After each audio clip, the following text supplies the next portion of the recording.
Hey, Ty Brady here with Brady Insurance Marketing in the Ty Brady Way, one of the nation's largest field marketing organizations that helps independent agents achieve a 6- and 7-figure income with the systems and strategies that I'm going to talk about with you today.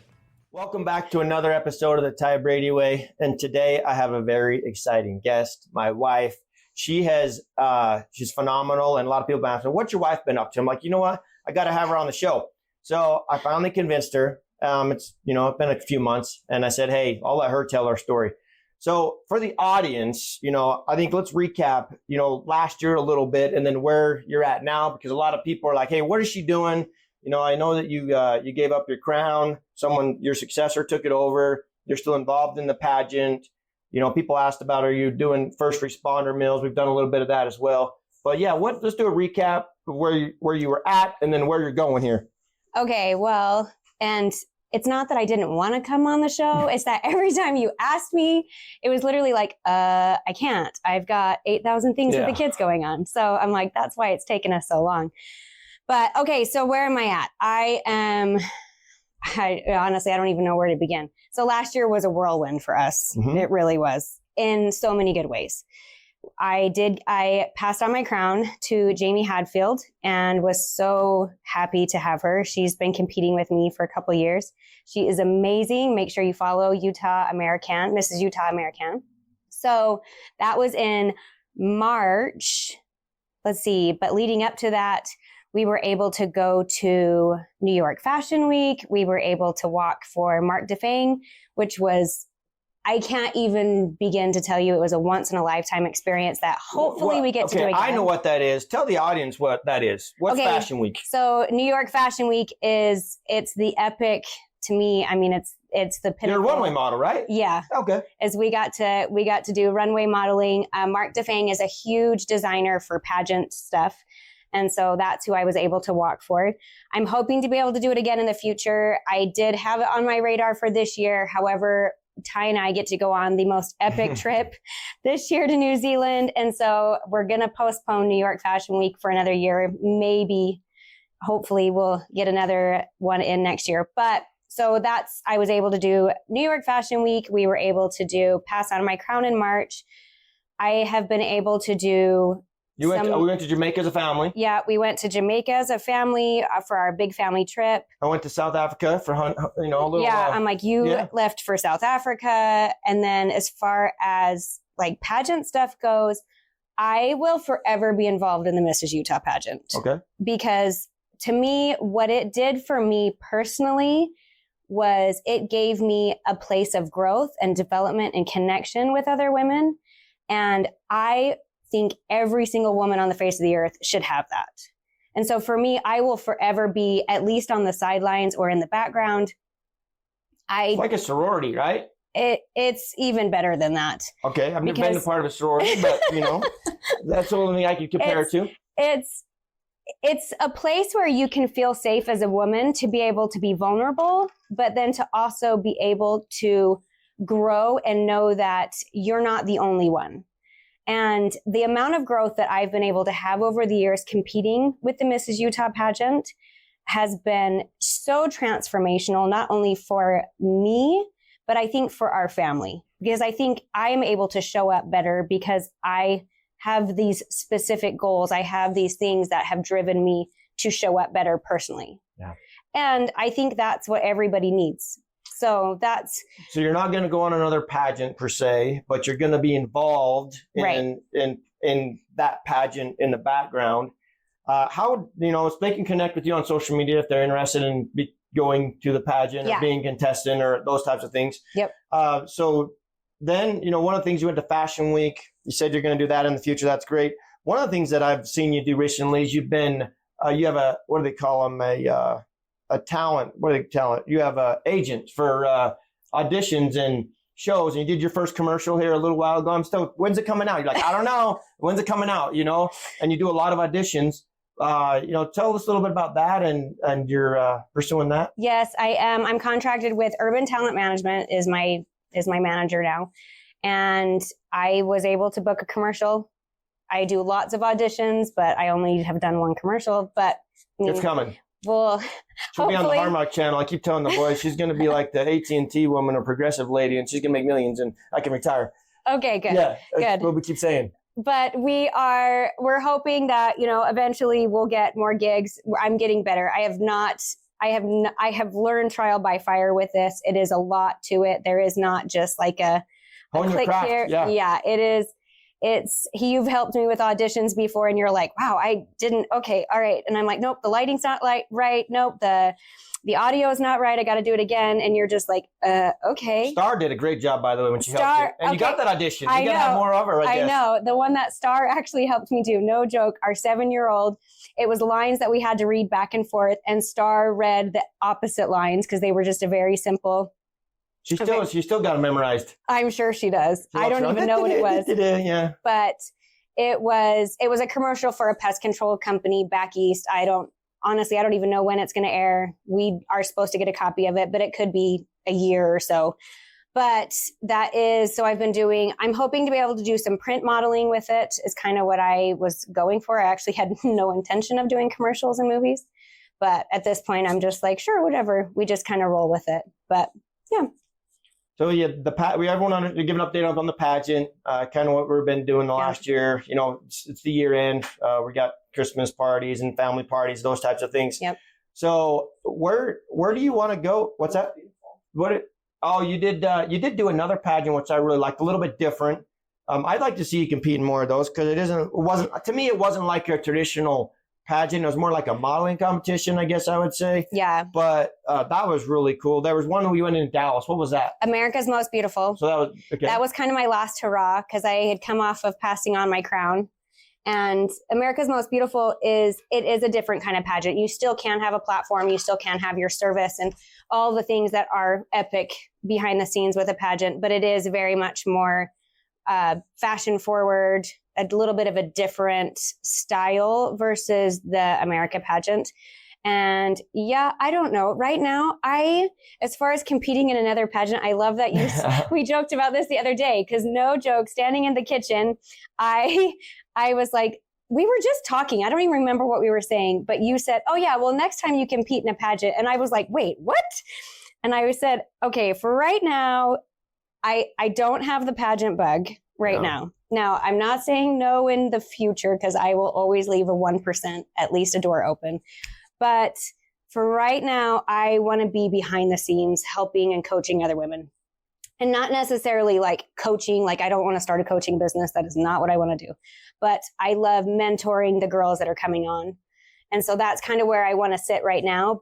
But maybe in the future, we'll leave the door open for A and B or something. Well, I know the one lady that won the pageant. Yes, you had lots of conversations with her just to tell her what it's about. And she actually did it. First time competing. And Utah. Yeah, she ended up winning. But I remember you having lots of conversations about, okay, how do I do this? She wanted to know who, what, where, when, and why. Yeah. And you were there to help her. We want to do more stuff like that and help people on behind the scenes. Yeah, that's kind of where my heart is right now. And I think that's why I don't really feel the bug to compete is because I do get my cup filled up that way. Seeing other people? Yeah. And so that's more right now where my heart lies. So, as being an entrepreneur and a business owner, and, I always tell people, I think they should do what I do, right? And you're like, hey, you're just as passionate about that when it comes to pageant. Everyone should compete in a pageant for themselves and see what they're able to do. A lot of people, I remember asking you, they're like, why does your wife compete in a pageant? And I'm like, I don't know, I'll ask her. And I asked you, and why, for me, I know now. Yeah. Why did you compete in a pageant and why is that sash so important? So honestly, my answer to you was people listen. Yeah. When you have a sash on and you wear that crown out in public, people pay attention. People truly do want to help you. And it's not that they don't want to help without that. It's that it's a trust factor for sure. And so I will never forget the very first thing I did as Mrs. Harriman, the very first time I competed. So this was 2020. We turned around and I was like, COVID hit. And I was like, we have to do something. We have to do something. And I, no joke, threw it out to my social media. And I said, as Mrs. Harriman, I want to raise money to be able to take lunches to first responders. Mm-hmm. And people came out in troves. and answered the call. People just started handing over money. And I do believe that it was because of that title, Mrs. Harriman. So it's one of those things that people have a trust factor with the sash. Yeah. And they listen. They listen. And that was kind of what for me got the ball rolling. And I really do believe that if you want to make a difference, the sash is a powerful way to do it. Now, can you do it without the sash? Of course you can. I think it just speeds it up. I agree. And if anyone's been part of a pageant, they know that everyone has a platform. Right. And the platform is what are your passion? What are you trying to give back? Is it, the lady that just won this last year was about, she'd lost a child. Bailey. An infancy, yes. Or what I don't even care to say the term, but infancy loss. And she wanted to help other women that have experienced the same thing or couldn't get pregnant. Right. So her story was phenomenal. A couple other things is, our kids are very proud of you as well. And one of the things they just said, it was cracking me up, is the Drexen was in the school and he says, hey, my mom used to be Miss Utah American. And the teacher, without him even knowing, Googled her and found her. And she put the picture up in front of the whole school and said, which one's your mom? And a lot of the kids didn't believe that the lady in the middle was his mom. And the teacher was so proud of not only her, but then my son as well. But there's little stories like that where they're like, hey, that's my mom. I don't know what it is with kids these days. They're like, Dad, I Google you, and the first thing that comes up is your podcast show, or it comes up about your insurance business or whatever. A lot of people say, well, that's not your dad. And they're like, no, it is. And it just is, we were talking about this a little earlier. It's almost 3 years starting social media, and the platforms, we're getting on more platforms, and it just keeps growing. And just to hear people's stories and how we're able to give back each and every day. Any other last thoughts you want to leave with the audience? You got to cut them up to speed on, what you've done, maybe something you are chasing or maybe chasing this next year. New Zealand's a big one. We're coming up. I just told you we're down to less than 50 days now. I know. I was like, so excited. You and I are going to New Zealand on our couples retreat that we have for this year. But, okay, so what's in store? I am training for my next bodybuilding show. So that's kind of something. I'm still telling you I'm going to do it. And you keep like, I don't know if you're ready. I don't know if you're ready. Whatever you want to do, I'll support it. But I do want to compete there because it's been a little bit. Mrs. Utah took a lot to manhandle for the last couple of years. So I haven't been able to do bodybuilding. But I do want to do that. And then I don't know, maybe a pageant in my future. But right now, I just need to be home. That's where my heart keeps telling me is I need to be home. I need to be able to manhandle this crazy schedule and what's going on with all the kids, because it is insane. It takes sometimes 3 or 4 of us to manhandle our kids' schedules. Yeah. And so, but I do firmly believe, kind of like the story you just told of Drexen though, I do believe that as parents, I want to grow up to be a parent that my kids are proud of. And that's something that I have tried to live by. I think that's something that is kind of just instilled in my heart. And so, and I don't ever want my kids to believe that they can't chase their dreams. Yeah. And so if I can leave anything to everybody is do it. Literally just do it, whatever it is, because you look back and you'll be proud of yourself. Your kids will be proud of you. And that's something that for them is so important right now that we instill in them, because who are we to say, oh, well, you can grow up to be president one day. You can grow up to be a doctor. And those kids turn around and look at you and say, well, why didn't you do it? What were your dreams? What were your dreams? Why didn't you chase your dreams? And that's honestly probably the one thing I want to leave with everybody today. It's never too late. Nope. I think people think it's too late for them to start. And so they don't even start. It's never too late. Your dreams die literally when you die, or you make a choice and let the dream die on its own. But keep chasing that dream, whatever it is. I mean, I keep joking about this bodybuilding thing, and I told myself I'd never get on stage. If I do it, it's going to be boxer. What do they call them? The shorts. The board shorts. What do you call it? Board shorts. Board shorts. I wouldn't get on the little Speedo. I think it's men's physique. I don't know. Men's physique. I can't do the little, whatever you call it. He won't do the Speedo. No. If I do it. But I'd like to say one day. One day. I just kid around mostly and say I'm going to do it.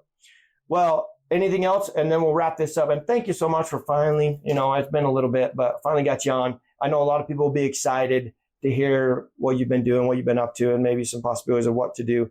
But don't let your dream die. No. Just do it. That's great. Any last thoughts? No, I think we're good. Well, thank you for being on the show again. And always share, like, and subscribe, and we'll catch you on the next one. Thank you for listening to another episode of the Ty Brady Way. As always, share, like, and subscribe. Go to Instagram at ty.r.brady. And as always, love hearing from you. And let me know what you want to learn on the show or what you'd like me to bring up on the show. Thanks. You can find the Ty Brady Way on Instagram as well as Facebook. To stay connected with giveaways and Ty himself, go ahead and follow at ty.r.brady on Instagram as well as Facebook. This podcast was recorded, edited, and produced by Whitney Face Media Marketing. The theme music is an excerpt from Hot Chicken of the Woods by Isaac Joel.